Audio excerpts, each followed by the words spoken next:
Pakistan cricketer Abrar Ahmed గారిని మన IPL Telugu జట్టు అయినటువంటి సన్ రైజర్స్ వాళ్ళైతే 100 లీగ్లో భాగంగా 2.34 కోట్లు వెచ్చించి వాడిని తీసుకోవడం జరిగింది. నిజంగా ఇప్పటిదాకా వాడిని తీసుకోవడం అనేది ప్రతి భారతీయ అభిమానిని అయితే తీవ్ర ఆగ్రహానికి అయితే గురి చేసింది. ముఖ్యంగా మన తెలుగు జట్టు అయినటువంటి సన్ రైజర్స్ వాళ్ళు 100 లీగ్లో భాగంగా ఆయన తీసుకోవడం అనేది ప్రతి తెలుగు వాడు అయితే తీవ్రమైన కోపంతో ఉన్నాడు. ఎందుకంటే గతంలో వాడు మన ఆపరేషన్ సింధూర్ని ఉద్దేశించి ఏ రకంగా వాడు బిహేవ్ చేసినో మన అందరూ తెలుసు. అదేవిధంగా మన అభినందన్ వింగ్ కమాండర్ అభినందన్ని ఉద్దేశిస్తూ కూడా వాడు పలు రకాల పోస్టులు పెట్టడం జరిగింది. విధంగా ఇండియా పాకిస్తాన్ మ్యాచ్ అయినప్పుడల్లా మన భారత క్రికెటర్లను, మన దేశాన్ని, మన ప్రజలను, మన అభిమానుల్ని ప్రతి ఒక్కరిని వాడు అనేక రకాలుగా అవమానించింది. అలాంటి వ్యక్తిని ఈ రోజున సన్ రైజర్స్ జట్టు కావ్య మారన్ గారి ఆధ్వర్యంలో ఉన్నటువంటి సన్ రైజర్స్ జట్టు, ముఖ్యంగా మన తెలుగు వాళ్ళందరూ సన్ రైజర్స్కి ఎంతగానో సపోర్ట్ చేస్తుంటారు.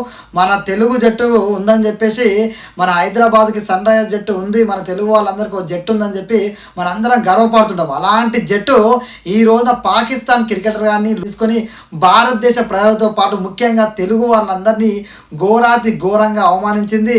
నిజంగా వాడిని 2 కోట్ల పైన వెచ్చించి కొనాల్సిన అవసరం ఏముంది? భారతీయులను అవమానించినోడు, ఆపరేషన్ సింధూర్ను అవమానించినోడు, అదేవిధంగా భారత క్రికెటర్ను అవమానించినోడు, అభినందన్ని అవమానించినోడు మన సన్ రైజర్స్ జట్టుకు అవసరమా అని చెప్పి ప్రతి భారతీయుడు సూటిగా కొంచెత్తుండు. ఆపరేషన్ సింధూర్లో ఎంతమంది అమాయకుల ప్రాణాలు ఆ టెర్రరిస్ట్ నా కొడుకులు తీసిర్రు, ఆ టెర్రరిస్ట్ నా కొడుకులకి ఇలాంటి గాళ్ళు సపోర్ట్ చేసిరు. మన అందరం చూసాం. సోషల్ మీడియా వేదిక బహిరంగంగా సపోర్ట్ చేసిరు. అదేవిధంగా గతంలో స్టార్టింగ్ ఐపీఎల్లో వాళ్ళు ఆడిరు. తర్వాత వాళ్ళకి మనకి జరిగిన పరిణామాల దృష్ట్యా ఐపీఎల్లో వాళ్ళు పూర్తిగా నిషేధించారు. అలాంటిది మన జట్టు, మన ఇండియాకి సంబంధించినటువంటి ఫ్రాంచైజీ వాళ్ళు లండన్లో జరిగినటువంటి ఈ యొక్క వేలం పాటల 100 లీగ్ కోసం తీసుకోవడం అనేది ప్రతి భారతీయుని ఆగ్రహానికి లోన్ చేసింది. ఖచ్చితంగా ఈ కావ్య మారన్, అదేవిధంగా సన్ రైజర్స్ జట్టు యాజమాన్యం ఏదైతే ఉందో ఖచ్చితంగా వెంటనే అబ్రార్ అహ్మద్ గారు ఎవడైతే ఉన్నాడో పాకిస్తాన్ క్రికెటర్, వాడిని వెంటనే బహిష్కరించాలి. వాడిని వెంటనే ఈ సన్ రైజర్స్ జట్టు ఏదైతే తీసుకుందో ఆ జట్టు నుంచి తొలగించాలి ఖచ్చితంగా. లేదంటే సన్ రైజర్స్ జట్టులో ఉన్న ఏ ఆటగాడు కూడా ఆ సన్ రైజర్స్ జట్టు తరఫున ఆడడానికి వీల్లేదు. అదేవిధంగా వాడిని వెంటనే తీసేయాలి.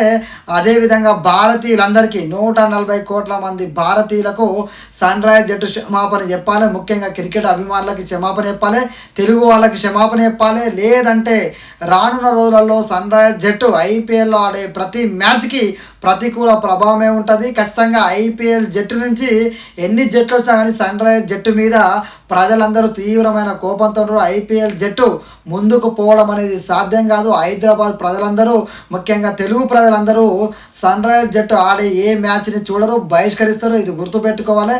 భారతీయులందరూ తీవ్రంగా కోపంగా ఉన్నారు. అందరినీ కలిసివేసిన విషయం నిజంగా ఎవరు ఊహించలేదు. ఇప్పటిదాకా ఏ భారత జట్టు కూడా, ఏ భారత ఫ్రాంచైజీ కూడా పాకిస్తాన్ ఆటగాళ్ళని తీసుకోవడానికి మొగ్గు చూపలేదు. ఎందుకంటే భారతీయులు ఏ విధంగా పాకిస్తాన్ మీద కోపంతో ఉన్నారు, వాళ్ళు చేస్తున్న పనులు ఏ విధంగా ఉన్నాయి, భారత్ వాళ్ళతో అన్ని రకాల సంబంధాలను తెంచుకొని మన ఆపరేషన్ సింధూర్లో మన ధైర్య సాహసాలు చూపినాము. అలాంటిది అంత పెద్ద ఆపరేషన్ సింధూర్ సమయంలోనే ప్రతి భారతీయుడు పాకిస్తాన్ అంటే కోపంగా ఉన్నారు. ఎక్కడ మ్యాచ్ జరిగినా పాకిస్తాన్ మీద కోపంగా ఉన్నారు. అలాంటిది ఈ రోజున సన్ రైజర్స్ జట్టు అయితే పిచ్చి నిర్ణయం తీసుకుంది. ఆ పిచ్చి నిర్ణయం మా పాకిస్తాన్ ప్లేయర్లు తీసుకోవడం, నిజంగా వాడిని తీసుకోవడం అంటే వాళ్ళందరూ ఏ విధంగా రెచ్చిపోతారు. గతంలోనే మన మీద ఆపరేషన్ సింధూర్ జరిగినప్పుడే వాడు అన్ని రకాలుగా సామాన్లు చచ్చిపోయినా కూడా అన్ని రకాల పోస్టులు పెట్టి భారతీయులను అవమానించే విధంగా చేసిండు.